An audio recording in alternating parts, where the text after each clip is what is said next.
the country. And they were my inspiration to run for office. They've helped me develop a lot of the policies that I've worked on.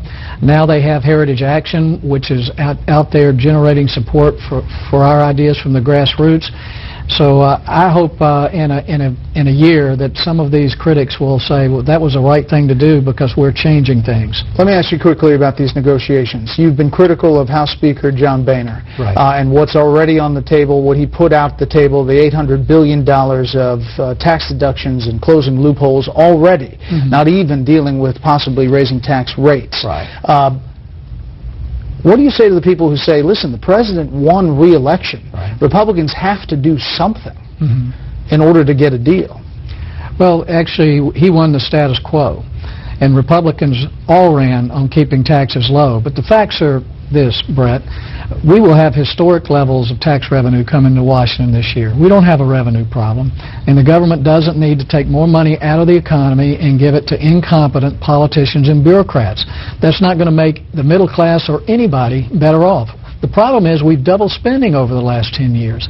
And if we keep taking more money out of the economy, we see how that works. You can look in California. You can look at Detroit. You can look at Obama's policies played out at the state level and in Greece and all over Europe. There's no place in the world they were working or have ever worked.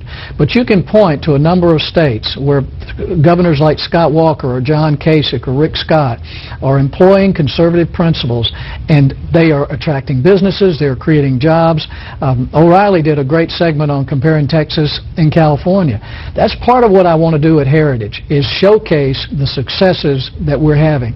But for Republicans to concede that we need more revenue in the context of not reforming entitlements, not reforming our tax code, and the president wants a blank check to borrow as much money as he can in the future, that's nuts. We should not negotiate with ourselves, and we should stand our ground, and we have the power as a majority in the House. And this idea of a physical cliff... The Democrat senators say that the argument was made in the election, and it was won on their side.